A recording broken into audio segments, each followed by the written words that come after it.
Sorry, we're late. We had to use the ladies' room.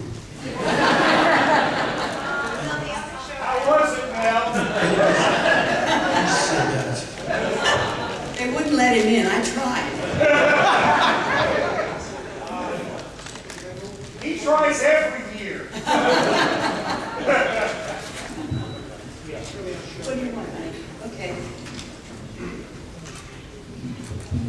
Well, it is so nice to see a packed house. Nice to see you all.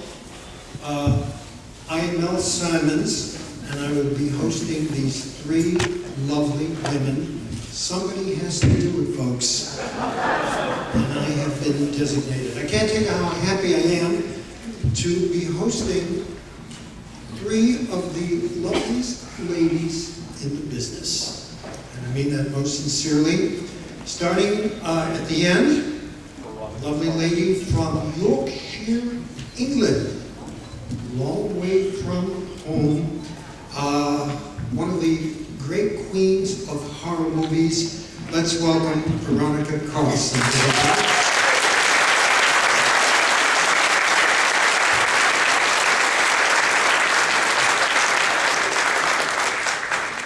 The lovely lady in the middle, great television star, movie star, all around, great personality, lovely lady. Let's have a nice welcome, everybody, for Shirley Jackson.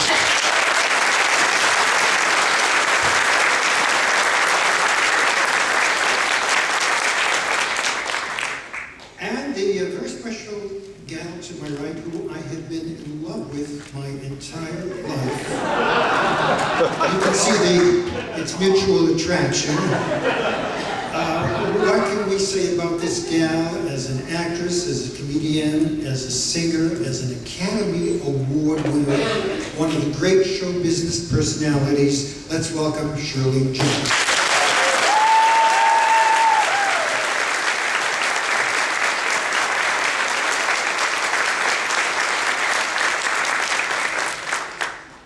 Veronica, well, let's start with you. From Yorkshire, England, and as I mentioned, queen of horror movies, which we'll get to very, very shortly. But at what age did it begin for you to become a performer? How did it start? I think it was at the age of 5 when I was chosen to be the Virgin Mary. School nativity Mary. And I found out subsequently that Caroline had started the same way, except she was Jesus. And I understand, in addition to your great acting ability, you are an accomplished artist, and you've been doing that for many, many years, haven't you? Yes, I went to... Talk a little bit closer so everyone can hear you, please. Talk a little bit closer to the mic, yeah. I went to college, a 4-year course. I got my bachelor's degree. I majored in life painting and fabric design. That I always have. I've always sketched as a very, very young child. My first school was and it's just in me. I study people's faces. I may not remember everyone's name, but I always remember their faces. Portraits, basically. Basically, I love portraiture, yeah. And life painting generally, the body, the human form, I love it. Absolutely beautiful. I asked my teacher when I was 11 that we studied skeleton and the skull, so I knew how it worked underneath. And she said, Veronica, you're far too young. You have to wait till the 6th form to think about things like that. So we just continued our silly little models and everything. But I always wanted to. I mean, I understand it quite good. I've heard that from many sources. Sherry, is it true that you were discovered either on a bus or on your way to a bus? Could you enlighten us on that, please? Well, Stay nice and close, please. Yeah. as my mother explained it, I don't really remember it exactly, but she told me that we were getting on a bus, and the bus driver said, "Oh, she's perfect for show business. She should be in there." And she got the personality, she got the looks, and he gave my mother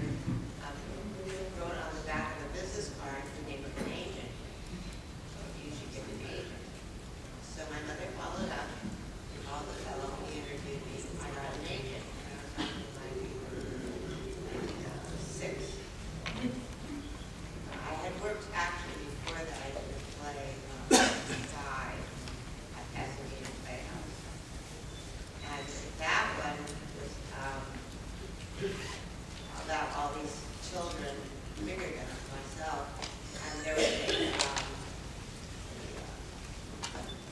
like an outhouse on the stage, and I had to go into the outhouse like 5 or 8 minutes and listen for my cue, my dialogue cue. And my mother was always terrified I was going to fall asleep. So I always got my cue. And I remember that I had a dress and I had to undo my bow in the back. And I remember being very embarrassed having to walk back out and have her tie my bow. And then on the way home, I had my head hanging out the window. And I said, my mother said, "What are you doing? What are you doing?" I said, "I have makeup on. Maybe some producer will hire me."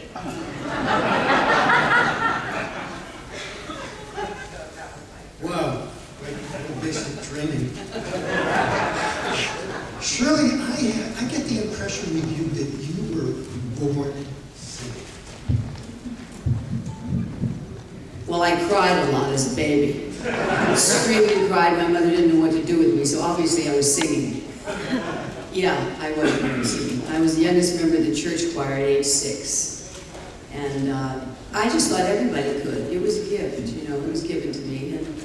And it wasn't until and my parents, you know, I'm an only child, so even though it was a big Jones family, I had a lot of cousins and aunts and uncles and everything. We lived with my grandmother. But even though she knew that I could sing, she thought, well, you know, if you're born, you know, if you're a born singer, you're a born singer, and that was it. So she didn't think any more about it. And I went to a girls' camp when I was 12 years old, and you know, I don't know whether you know it, but girls' voices change as well as boys do at the age of 12. Not as much, but they do. And I remember I sang there for the 2 weeks at the girls' camp, and the counselor called my mother and said, "You know that your daughter has a magnificent instrument. And she should take voice lessons, because if it changes, it would be good to have her take voice lessons." And that's how that started. So I started taking voice lessons at age 12. And I was a coloratura soprano headed for the opera. Didn't want to go though.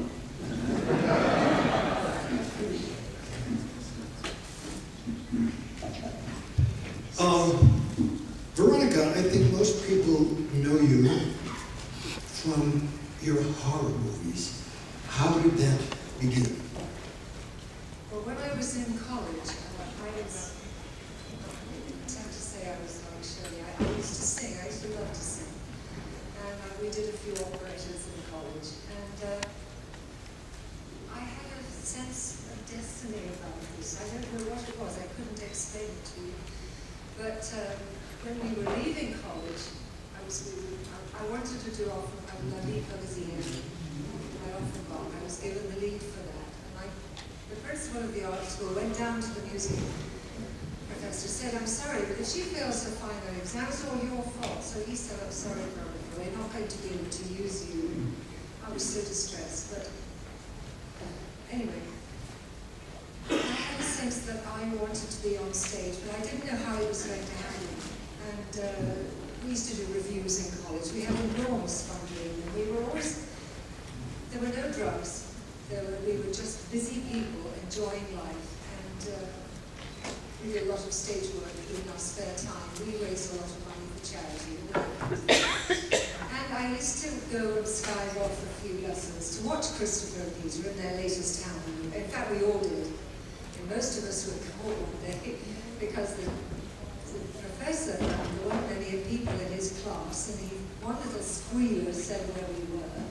And he came to the theatre, and during the break, when there was two films to see in those days, we gingerly looked round, and there was Mr. Shepperson sitting, watching us watch the movie, and he stood up. He was a very tall lecturer. He said, "I shall expect to see all of you back in class."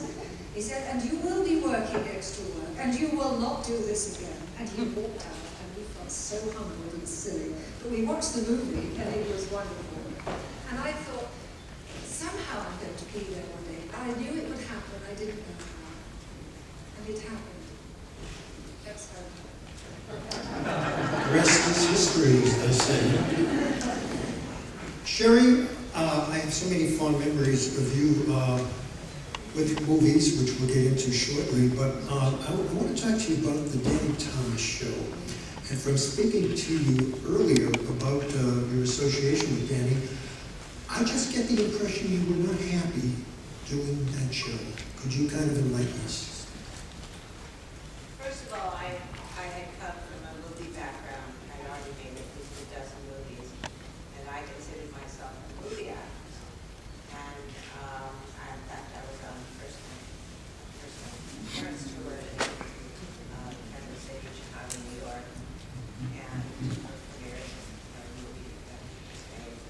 And they called us and said, "You need to cut your trip short because they want you to be Danny Thomas's daughter in a sitcom on TV." I had done TV, but just little, westerns and things like that. I'd done G. Autry and Roy Rogers and stuff like that, which was really cool about that. And so,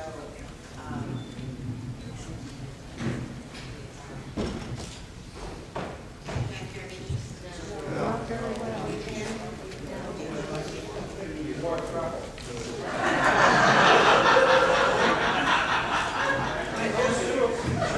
Disregard these people, please. The man is not well. I'm sorry, Shirley.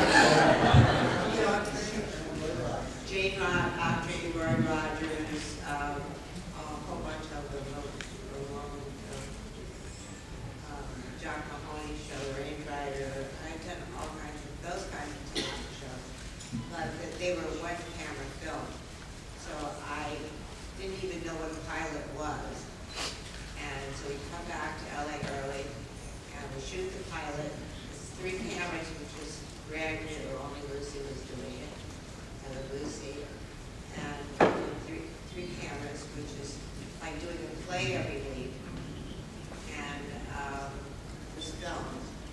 And it was comedy, and it was entirely different than being a film actress. So I felt like I had been downgraded somehow because being a film actress to a sitcom, which I didn't know what it was, but the pilot sold it for me, and I had a 5-year contract to do a sitcom. So I learned how to do a 3-camera sitcom, and as you well know, when you watch sitcoms, they're usually very exaggerated and what I call overacting.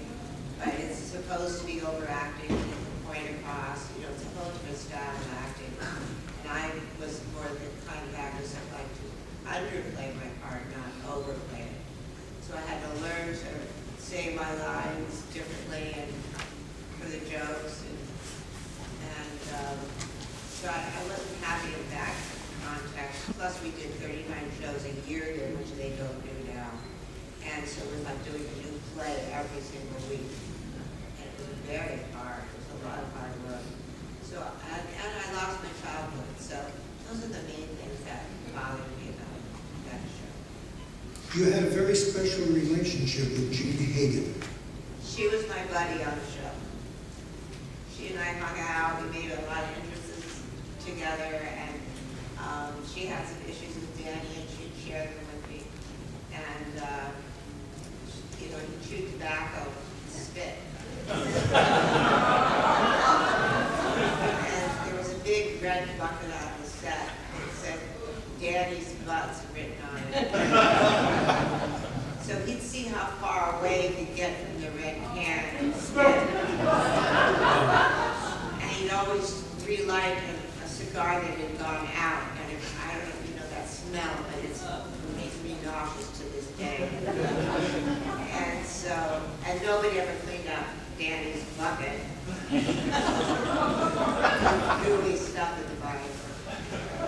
So Jeannie said, I was unhappy with Danny that day, and I made some comment to her, and she said, "Well, you don't have it bad." She says, "I have to kiss him."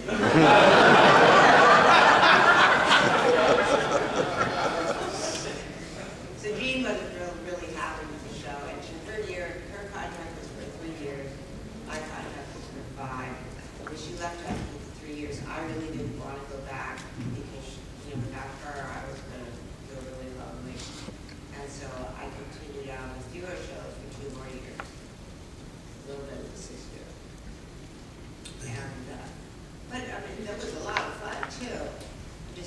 whole different experience, and how it, and some of the shows, Shirley, I'm sure will attest to, if you go up on your lines, they make it a blooper, or they say, okay, let's do it over, it's no big deal. On my show, you didn't dare forget your lines.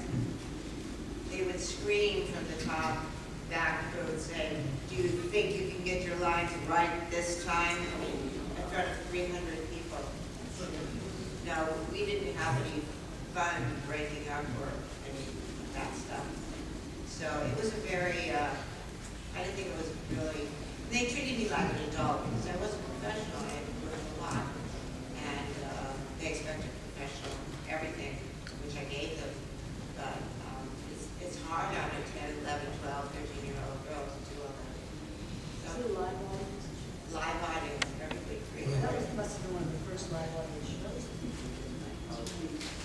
Partridge Family, we have no live audience ever, no. And did you have multiple cameras? No, one. One. Well, see, that's so much easier. That's right. Yeah. One camera, no audience is 10 times easier than doing a live play every week. It is rough. And so, yeah, I wonder if I would have rather done it. And 5 years you did the show. 5 years, I think I did 10 shows this 6th year. Wow. Shirley, of course, I want to get into the Partridge Family and your fabulous singing career. But I want to talk about your Academy Award. You all know that Shirley won the Academy Award for, the movie? Thank you very much, audience. Could you tell us about it? Well, that really was an incredible thing for me because it gave me the career that I have today. At that time, even though I had done Oklahoma and Carousel, the wonderful musicals, but if you were a musical performer for some strange reason, they didn't consider you an actress. So I was a singer, not an actress. I didn't understand that, but that was the case.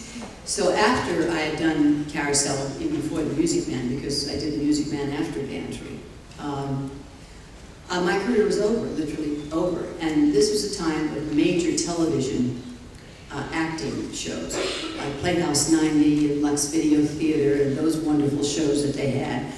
And all the agents said, don't do television was a big step down if you were a movie star. They just said, don't do television.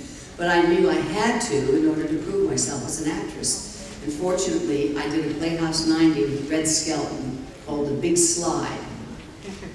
And I played an alcoholic sunshine girl during the MANC Senate era. And he was a comic on the skids. And we won all kinds of awards for the show, and I was up for the Emmy. He won the Emmy. I think the show won the Emmy. And out of that, Burt Lancaster happened to see that particular show. And I was in San Francisco doing a nightclub act with my husband, Jack Cassidy. We toured around doing shows together. And I get this telephone call, and he said, hello, is this Shirley Jones? I said, yes. He said, this is Burt Lancaster. I said, sure it is, and I hung up.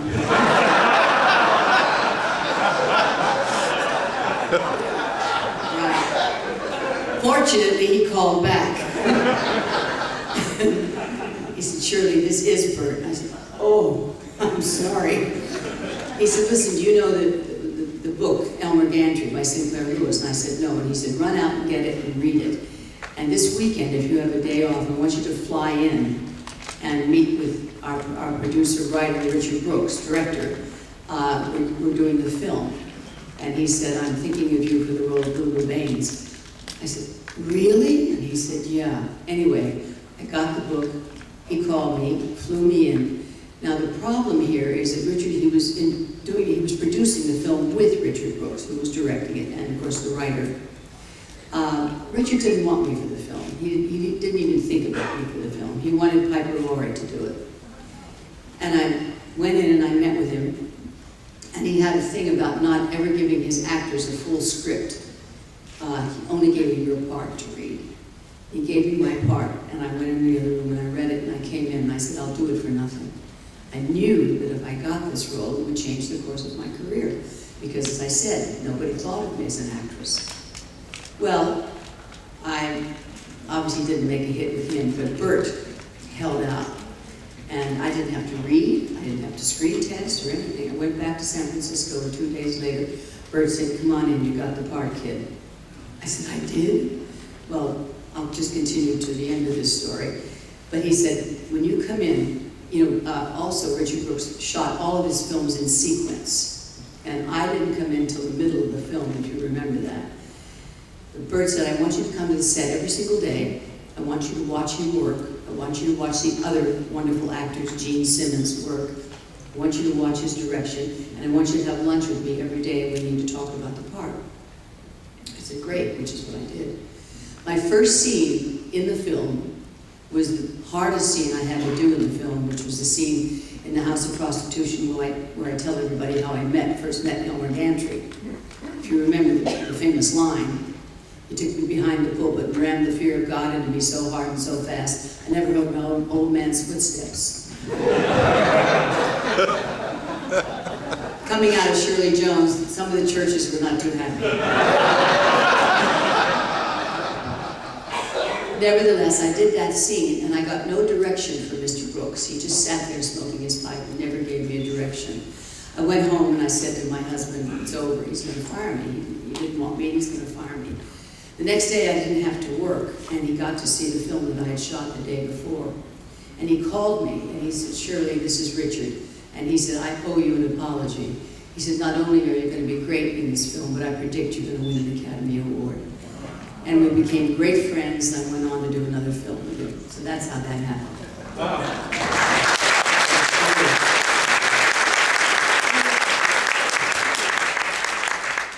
Veronica, you got to work with some outstanding stars, and I'd like you to comment on two of my personal favorites, and they're Christopher Lee and Peter Cushing, your personal memories.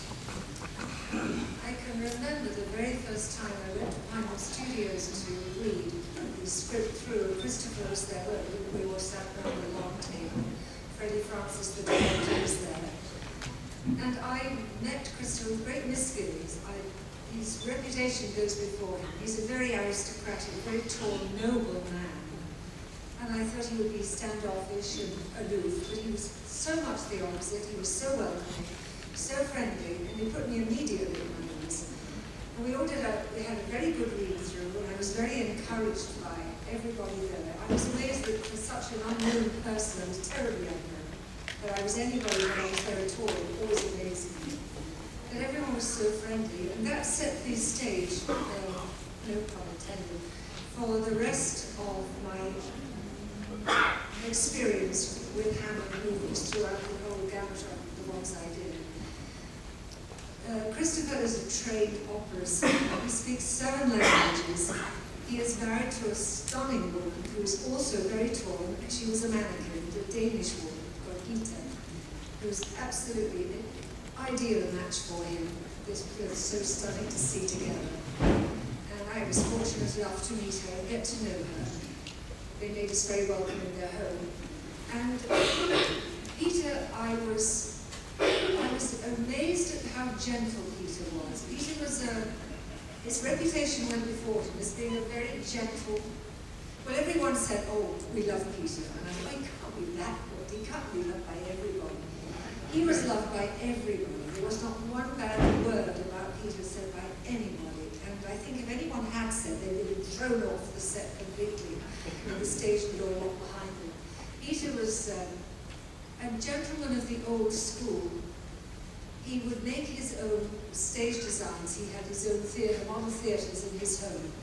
He had many, many army figures. He'd set up battles. He had a wonderful eclectic taste about. He was a painter. He was an artist, a watercolorist. He wrote a book called The Boy's Saga, which was enchanting. I have a copy of those copies. And I got to know him, unfortunately, because of an unfortunate scene. I got to know him very well in the Frankenstein movie. And that's when he was the right man for the role in more ways than one. Because we had to discuss a scene that was introduced into the movie 5 weeks after we started the movie, and we only had 6 weeks shoot. The film had been shot. So when Jimmy Carrera stormed into the set on Frankenstein Must Be Destroyed, waving these papers in the air, I can see him doing it to this day. He said, that's it, we need more sex in this movie. We have to have more sex in this movie. He'd obviously been on the phone to somebody, I don't know who. And he was having a little rage all his own. And then he threw his papers down and he stormed out before anyone could say anything. Terry ran out after him. Terry Fisher, the director, remonstrated with him. And I heard him, we all heard him, saying, we finished shooting the movie. Everyone, their reactions, everything's different. He is not a sexual man. He does not think sex. He is asexual. It is so unnatural. Peter was all distressed because he had the same argument. Everybody was distressed. The crew, they were all passionate about Hammer movies and the truth of them. And everyone was upset about it. So none more. I was in tears, well not in tears, I didn't. I just sat absolutely aghast. They were going to strip my nightgown off me. I said, no, I'm not going to be nude in this. I wasn't going to be nude in anything. So the dresses were trying to cover me up. Everything they did made me look ruder than I was naked. And Roger Moore heard about this. I worked with Roger, and he came on the set, and he was comforting me. He had his arms around me, stroking my back, trying to calm me down, and everybody was saying all words and all of this. Peter said to me, let's go to dinner, darling. I'll take you to dinner, and we're going to discuss this. We'll discuss it quietly, just us two, because he was embarrassed as much as I was. Those days it was so different, you know. In those days it was so different. And we went to dinner. He wore his white gloves. He presented me with a corsage. We had a quiet dinner. And we didn't talk about the scene. We circumvented it, sort of. And we went back to his lovely little home in London to discuss it. And he looked into my eyes. He held both my hands. And he said, darling. And he had tears in his eyes. He said, darling, when we do this scene, we went through moves without doing it, because he said, I'm not going to take your clothes off. He looked at me, he held both my hands, he said, darling, remember this isn't me. Please remember it won't be me. It's not me. And we left it like that, you know, with a, thank you, Peter. We did it, but it was horrible. And afterwards, he just held me, because he had to take some of my gown, and he just held me and covered me up. And we were so glad it was all over. But everybody was disgusted about it. And I'm still cross about it. all over again. Because I kept saying to Terry, we've done the movie. My reactions would have been so different. I would have looked like a clown. But anyway, I ended up doing another movie with Hannah, so it was well and ended well. But I worked with two wonderful, wonderful men, and they helped me at such a wonderful time. I was lucky.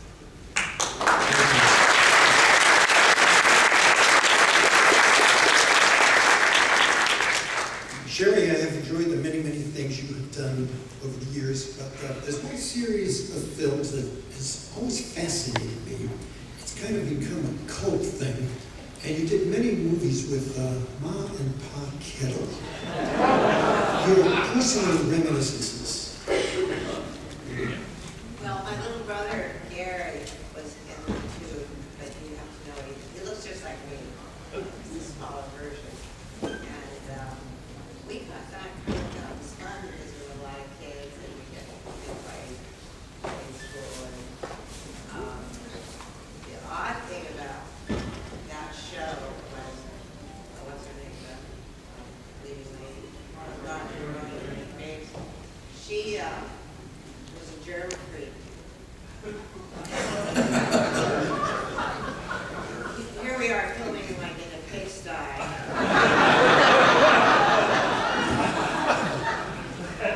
And all the mothers told the kids, if you have the sniffles or you want to sneeze, you go and hide and do it, because if she hears you have a cold, you're fired. Yeah, we didn't want any germs on the set. But other than that, it was kind of fun, and I was very young at the time, and I enjoyed it. But one little bit you reminded me of Bert Lancaster. I never really met him, or I've always adored him. I think he's great. I was on an interview, I think it was in Paramount or one of the studios, and I either finished the interview or whatever. There was a water drinking fountain at the end of the hall. So I went to the water drinking fountain to get something to drink, and I leaned over, and someone had it in my ear.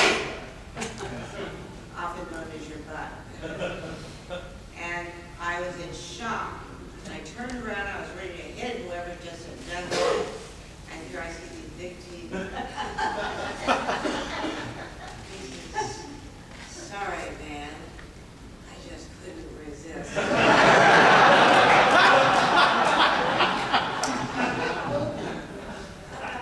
17 or 18 or 19. Oh, you and your teeth. Yeah. He had excellent taste. With that big smile and all those teeth and sparkly eyes and, you know, I could be mad at him. No, hardly. Actually, now I'm kind of proud of the fact that, you know, that was good enough to hit.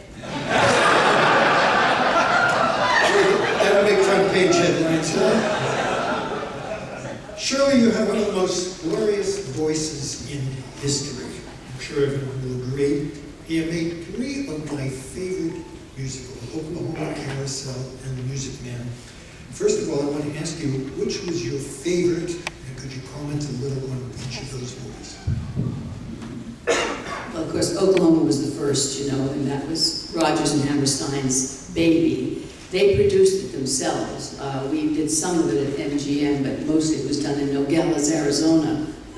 We did it in Arizona because Oklahoma was too built up to look like 1900 at that time. And of course, that was an incredible experience for me. I was barely out of high school, and I won't go into that. That's a long story of how it happened. But I was on my way to school to become a veterinarian, stopped for an audition in New York, and never got to college. So that's how that happened very quickly. Carousel, though, is, I think, the most beautiful music ever written. I think that score that they wrote, I'm not sure that the motion picture was done as well as it could have been. You know, originally, the leading man in Carousel was supposed to be Frank Sinatra.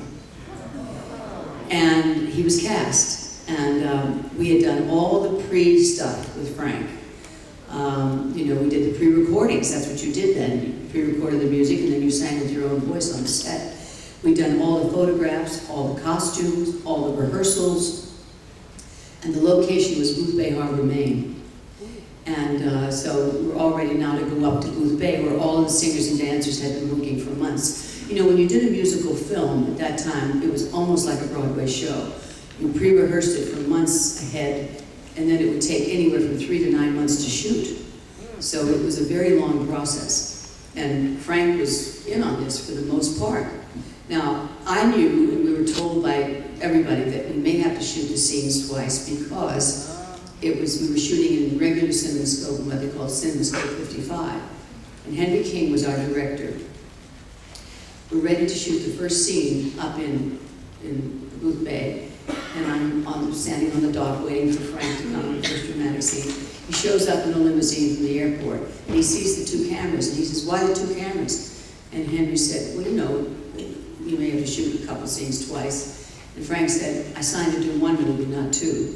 Back in the car and back to the airport. After all of that work. The producer came over to me and said, "Shirley, where's Gordon McCrae?" I said, "He's up in Lake Tahoe doing a nightclub act with his wife." He said, "Could you get him on the phone?" He was crying. Now, I'm on a dock with a payphone. He handed me a hat full of quarters. I called the hotel in Lake Tahoe, got Gordon on the phone, and I said, "Gordon, how would you like to play Billy Bigelow in Carousel?" He said, "Give me 3 weeks, I have to lose 10 pounds. And that's how Gordon got the part. And we had to wait for him to do the role. I could go on and on about this too, but then, of course, as I said, that's my favorite score, still is my favorite score. And I found out later, by the way, Frank left because Ava Gardner called him from Africa and said, "I'm having an affair with Clark Gable, you better get your butt down here." So that was the real reason. Yes, doesn't it? Yeah. Anyway, Music Man was just extraordinary, though. It really was. I loved making it. We did it at Warner Brothers. And by the way, once again, Warner Brothers wanted Frank Sinatra to play the lead in that. And Meredith Willson came in and said, "Unless you use Robert Preston, you don't do my show." And that's how that happened. And it was great. He was wonderful to work with, just wonderful. And at the moment, it's the 50th anniversary. And at the moment, I just came from Sacramento doing 14 shows of The Music Man with my son Patrick playing Professor Hill, and me doing Mrs. Peru with the Irish accent. And we had a magnificent Marion. And I'll just finish it off by saying at the moment my son is up in Las Vegas, and it looks like we might do a complete new tour of The Music Man with the two of us playing the roles.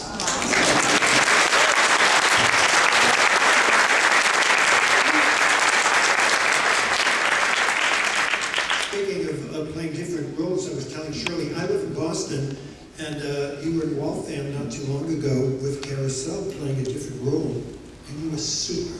Was it Carousel, Oklahoma? No, it was Carousel. Yeah, that was Mrs. Peru. Yeah, Mrs. Peru. Playing And the mama. just dynamite.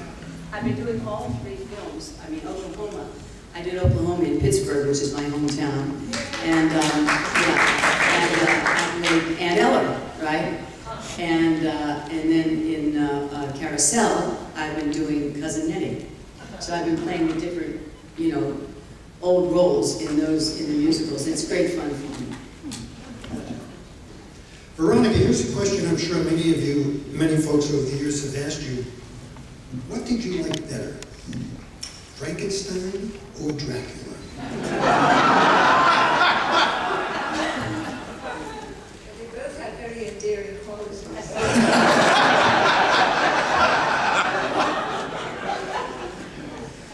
love British humor. And your reason, where you are so associated with both, why did you prefer one over the other? For what reason? Why do you prefer one? Was it more fun for you? Should I rephrase the question? Was it more fun for you doing one more than the other? I had enormous fun on each of them for different reasons. The first director I had was Shirley, who was wonderful. He was almost like a dad, and I was so nervous. It was my first speaking role. I'd been mistaken for Lady Penelope once. I was doing a car commercial, and this woman came up to the car and banged on the window. Bang, bang, bang. And I jerked her out, and she said, "Here, I know you. You're Lady Penelope. I've seen you on the telly. I always knew you could drive. I know you didn't need no chauffeur." All I had done, a very small part, what I'm trying to say is I hadn't had a speaking part. Freddie put all the courage into me that I needed so badly. And did a couple of retakes for me, which I had needed so badly. I soon learned not to go to the rushes. And I thought Chris brought a wonderful sexuality to Dracula. I thought evil should be really glamorous and attractive and tempting. And that was my first screen kiss, of course, right in the jugular. And he was everything to me. I found him immensely exciting to work with. And then, of course, there was Peter. That was a different feeling altogether. The director was so different. My first scene with Terry Fisher and Peter, we were sitting on the cellar steps. And Terry turns to Peter. We're all in costume waiting to go through the scene. Now, how would you like to kill her, Peter? Well, I've been giving that a lot of thought, Terry. I think we should use the scalpel. Good idea, says Terry. So he says, because the scalpels are easy to hand, right? And she goes, that's right. So, it's as if I'm not there. And I'm listening to them discuss my pending doom. As if it was just, what would you like? Two sugars in your tea or one? So Peter created the death scene. So you see the difference between the two men was so different, so different. And anyway, so that's how I ended up with a scalpel and a block of wood in my heart, as he said, I'll embrace onto the scalpel, and which he did. And so the two experiences I wouldn't have swapped for the world, so different, but so similar in the same horror genre that I really enjoyed in those days. Not that, but then it was really special. Yeah, that's it. Queen of the horror movies, that's you. You are the queen of the horror movies. Oh, thank you very much. I never considered myself. Yes, I do believe that. I enjoyed them immensely. Shirley, with all your TV shows and many movies that you made, what were your personal favorite shows on both TV and movies? What gave you the greatest personal satisfaction? One of my favorite movies is called Come Next Spring. Have any of you here seen it? It's a wonderful film. It's supposed to be in Arkansas. My stepfather wrote it for me when I met my mother when I was 10. We got it produced, very low budget, in a studio called The Public, which was not very good studio. We shot it up in the middle of California where it was very, very hot. And Steve Crocker played the father, and I played a mute in it. And everyone who sees it loves the film. It's a period piece, and I play a mute in it, which I had just done all the Danny Thomas shows. They dyed my hair strawberry blonde so I wouldn't look like the Danny Thomas show. And they made me wear tight slips so nothing looked like I was letting anything. And having to play a mute in it, and I helped my stepfather, gave me feedback writing the screenplay for the years. I knew it forwards and backwards. And so I didn't have to learn any lines, which was great, because I was sick of learning lines. So even my mother said, don't you want to look over the scene for tomorrow? And I said, no, let it be a surprise. I said, like I've never heard the line before, and because I don't have to say anything. I just have to react. The film is loved by many, many people, and I do love that film. And it was my stepfather's first running feature. And my second favorite film was Trouble Along the Way with John Wayne, which he was so great to work with. Michael Curtiz was the director. I did 3 movies with Michael Curtiz, which was not an easy feat. There's a book coming out, I don't know when, by Alan Rode. It's the whole story of Curtiz. I can't wait to read it because he's quite a Hungarian character.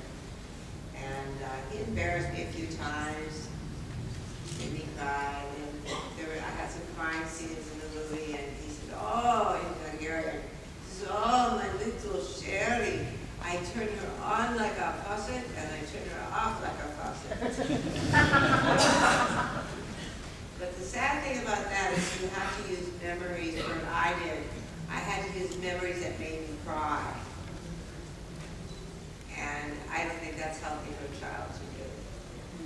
Keep going over funerals or your daddy died or things like that to make you cry. So that was one of the downsides of it. But, and I liked Gunn too. That was fun because that was Blaine Edwards. I never worked with any director that was so much fun in my life. He had a pool table on the set. The very first scene, they let go of the other actors. They had to make up time. I had to shoot 5 pages of a movie in the first day. And it's my introduction into the film. So it's very important. What's the name of it? Gunn. Oh, Gunn. Peter Sellers. Blaine Edwards. And Craig Stevens. And so we shot 5 pages that day. Crucial stuff. And the next day, Mel Shabelson, who you would know, and Bob Evans from Paramount, who you would know, and all came on the set, and they wanted to sign me to a 2-picture deal, just for seeing the dailies from the very first day that I go. That was very complimentary, but I had a really stupid agent. He said, oh, they've got this Robert Redford film called Downhill Racer. It's a turkey. They wanted that. They wanted a 3-picture deal. And, say no. Or 9 months. I said no. And I hardly worked after that because like you were saying, didn't do a lot of business. And everyone thought it was a capital for me to start or whatever. Wow. What a story. I love the film. I do. I like the film. It's not a great film, but I like being in it. We hope so. Shirley, of course I want to get into the Partridge Family, but I found one thing very interesting before you talk about Partridge. You were offered the role and you turned it down in the Brady Bunch. How come? Well, first of all, you know, if, at that particular time, if you were a movie actress, again, agents and managers says, don't do a television series. Because if it is successful, you will be that character for the rest of your life and your movie career will be in the toilet. And they were right. So when I was offered the Brady Bunch, you know, it was just for me, the normal mama taking the roast out of the oven, you know, with the kids. And the fact that my agents didn't want me to do the television series anyway, I thought, no, I don't think I want to do that. So I said no to it. But then I got the offer of the Partridge Family. Now, it was a different kind of mama. I was the first working mama on television. We were musical, you know. And in fact, they were going to cast David Cassidy, my stepson, as my son in the film. And then the other big reason for me at the time, too, was that I figured, you know, even though, again, the agents were against it, I said, wait a minute. If this is successful, I'll be able to stay home and raise my kids, because they were school age at that time. And up to that point, I'd taken them all over the world on movie locations with a nanny, you know. And I had 3 young boys, and so I thought, wow, it would give me an opportunity to stay home. It was a half-hour show, 1 camera, as we said, so I thought this would be great fun. So that's why I chose the Partridge Family, and thank the Lord I did, because it was successful. I got to stay home and raise my kids, and it was great fun to do. I just loved doing the show. You know, I had great memories of it. And David and I, you know, became closer than we ever were, because naturally, in the beginning, I met him when he was 7 years old, and I was the wicked stepmother to him, you know, for a while, which always happens. And we became very close on an adult level, so, and I was close with everybody. I had a great time. How many years was Partridge on? Unfortunately, it was about 4.5 years. They didn't go well. They didn't go well into the 5th year because they got the you know, the series that played opposite and became a giant hit. Of course, I can't think of the name of it now. Thank you very much. All in the Family. Yes, I knew somebody would give it to me. Yes, they cast us opposite All in the Family, and at that time, you know, All in the Family was a very different kind of show for television. So it was a giant hit, and that's one of the reasons then, thank you, that we had to go off the air. Great show, I'm sure you all agree.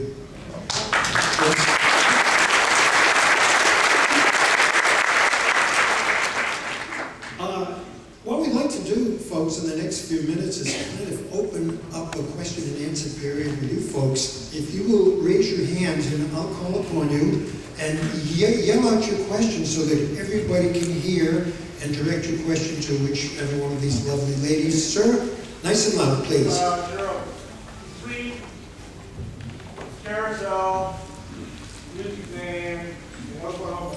When did you do April Love? April Love with Pat Boone, right?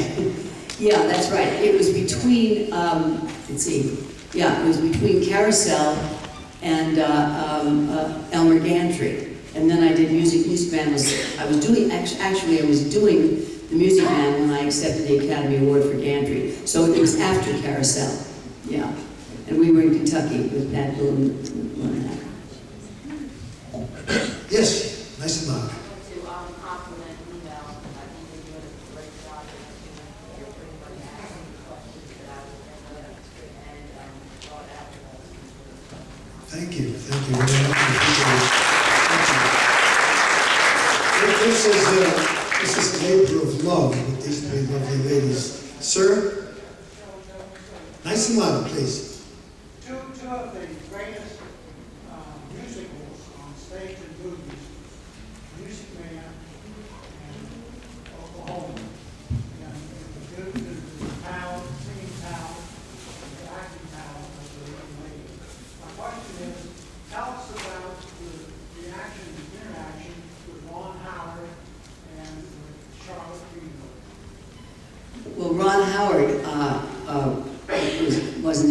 wasn't in Oklahoma, but Charlotte Greenwood was. Yeah, right. Charlotte was wonderful. You know, I was very young. I was just out of high school when I did Oklahoma.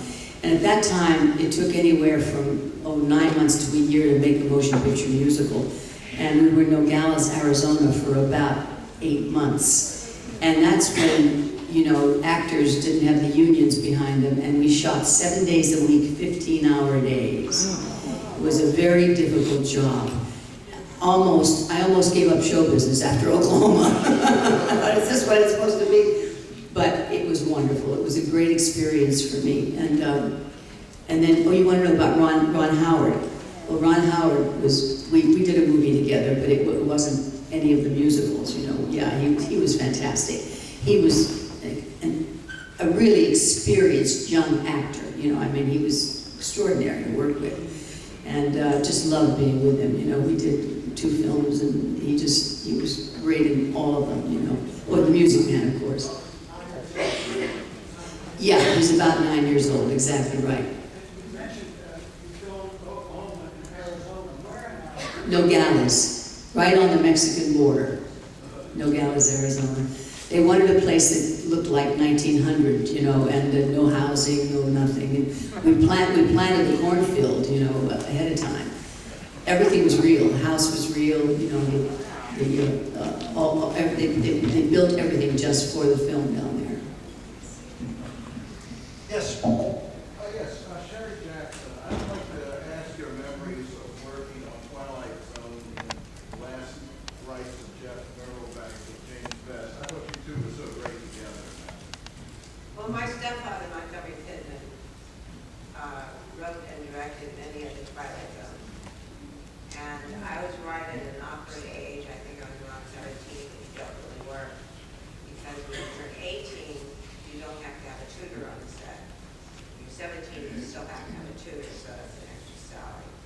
So when I did Twilight Zone, my stepfather wrote that one, and wrote it for me.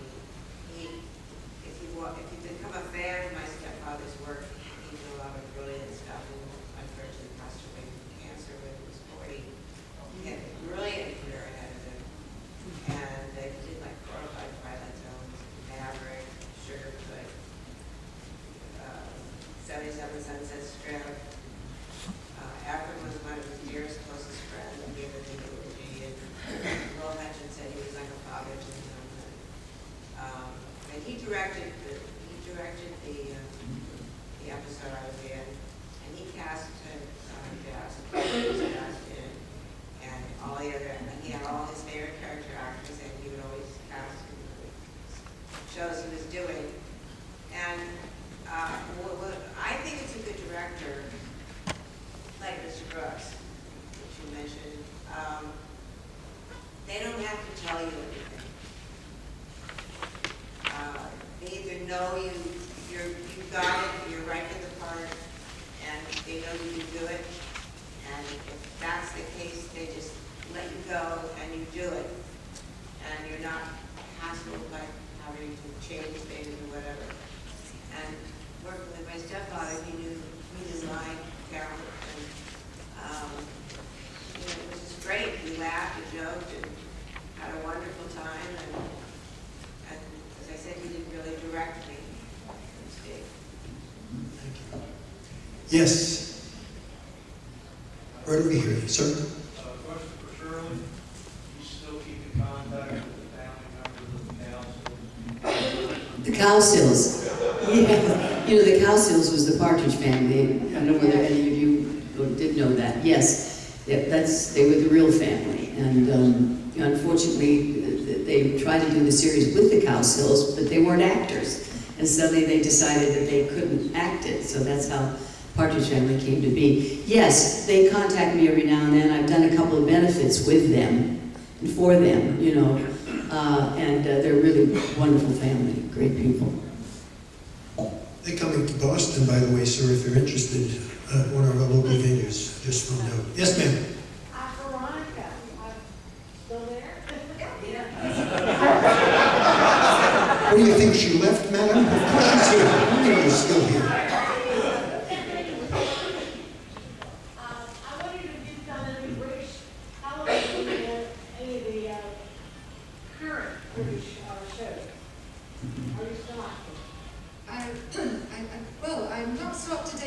Doctor Who. I don't want to. But I do enjoy a lot of them, you know. Are You Being Served? There's old Mrs. Bouquet. I enjoy those enormously. I'm enjoying Doc Martin, which is coming, it's gaining great popularity over the year. I'm watching that. I enjoy that very much.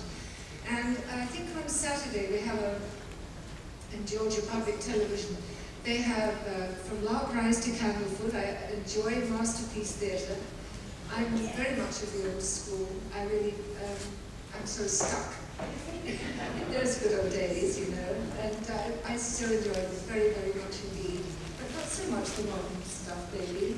Maybe some of the, yeah, maybe some of them. Maybe some of the criminal ones. That's pretty much it. Have you had any roles? No, I haven't done any schoolwork or TV work since I left the industry. I've gone back for benefits and things like that, charity things, which I'm involved with a charity at the moment for the Disappearing Planet, which I care very much about, but no, nothing else. Thank you. Yes, sir. Yell it out, please. The question is to Shirley Jones. One of the perks, really, of doing the Partridge Family was to be actually part of a pop group and doing those recordings and doing those pop harmonies, and which was quite different from what you have done in the musicals. What was it like being part of a late 60s pop group, apart from the series, really? Well, you want to know the real truth?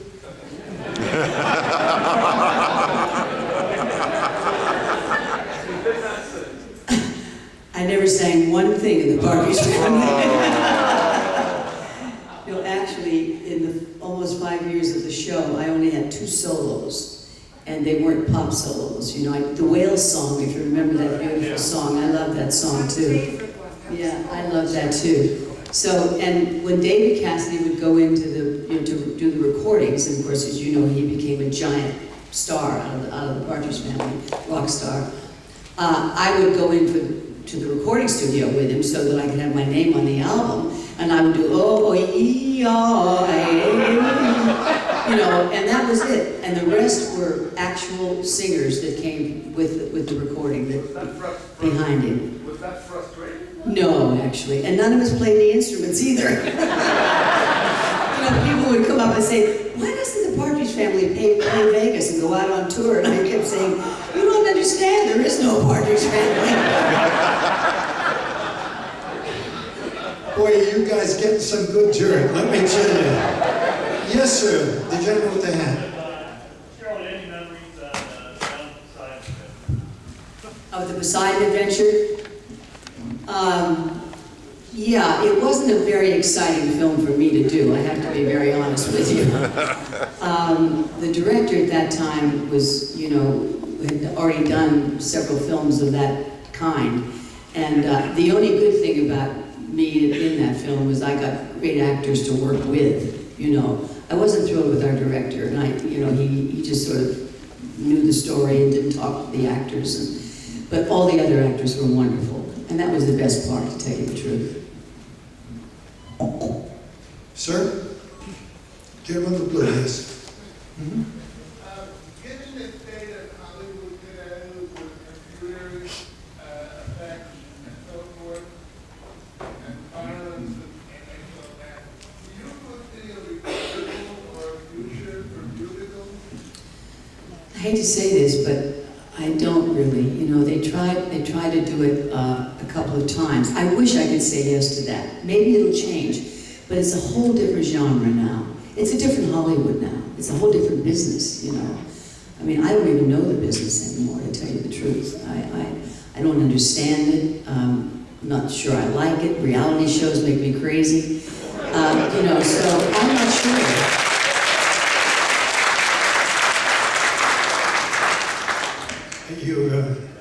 Most folks tend to agree with what you just said. Gentleman with the hat, yes, sir. Let's say I'm a producer, I have unlimited resources, and I want to cast you free in anything you like to play. Now, what would that be? We remake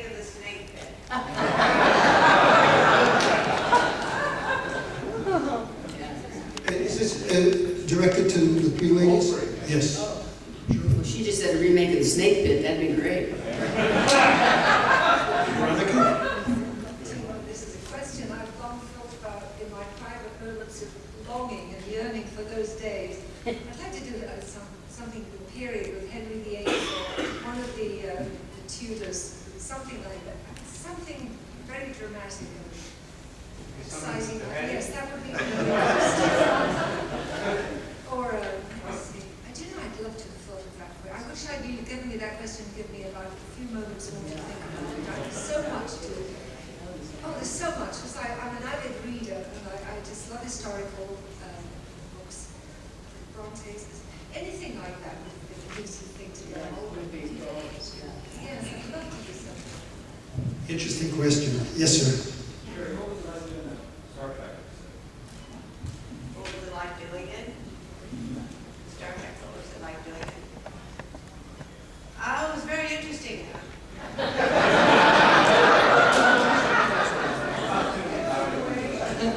After several meetings with Dean Roddenberry and the costume designer designing my costume, it was made out of stretched ski material, and in those days, the ski material was really thick and stretched a lot, not like today's. And so we designed it, I helped design it, we all three designed it together. You have to take some credit for it. And we got on the set, and I come out in my outfit, I have body makeup on, normal, and all the guys got their jobs. Lighting, everybody's staring at me. And so the assistant director is talking to the director, he said, well, just put a bathrobe on her, or whatever. He said, no, her body makeup will come off, and it's 90 degrees, and I don't think that's the solution. He says, I think if you just let them watch and let her walk around and get used to her, then they'll do their jobs, which is what happened. You know, they all got their fill looking at the outfit and did their jobs. But one interesting thing was that Shatner used to always come without his hair piece on. I didn't know he was bald until I saw him the first time. And so they had a sensor on the set because in those days, cleavage could show in front of it, it could show on the sides. The rule. So we went and took Shatner's toupee tape.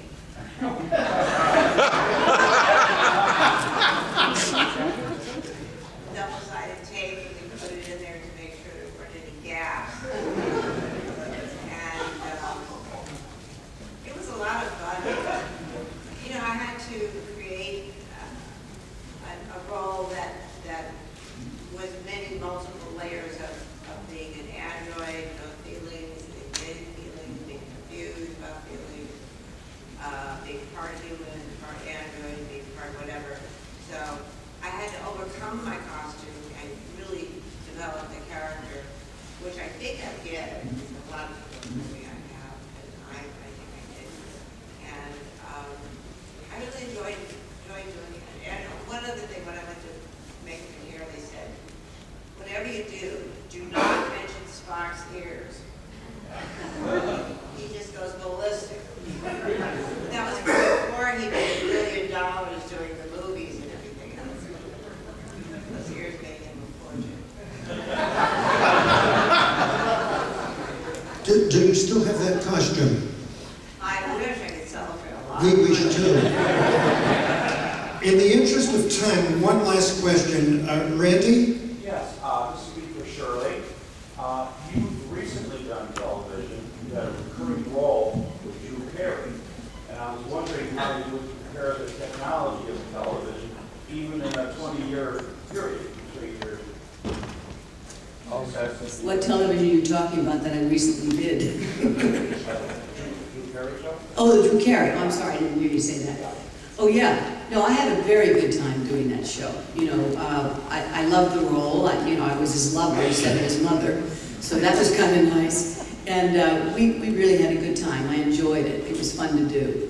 The technology of the television. Yeah, well, that was different. You know, as I said, you know, when I did the Partridge Family, we had no audience shows. And, you know, 3-camera audience shows, that was later on. And but I loved it. The thing I was always nervous about, it was like doing, you know, a Broadway show. I mean, we talked about lines. I mean, you had to know your lines. And when you have an audience, although a few people went up on them and they would say, okay, just redo it, do it again, you know. But it was such a fun show to do. He was fun to work with, you know. He was a crazy guy and great fun, and now he's doing very well too. So I had a good time. It was a lot of fun. Ladies and gentlemen, in the interest of time, and let me tell you, I could just keep going, would you join me in a super duper round of applause for the first fabulous, ladies. Standing ovation, ladies. And well deserved.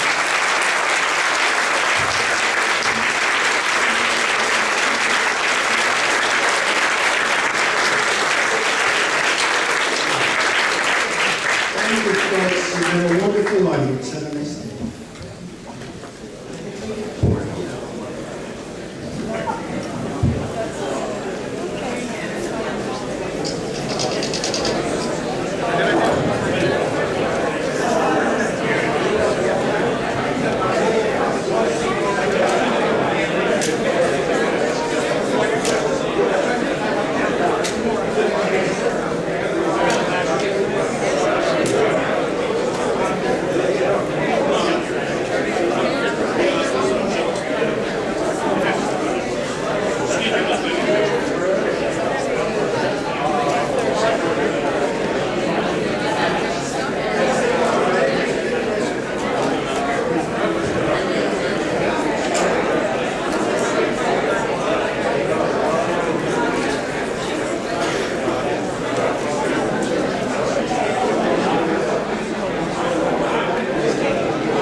I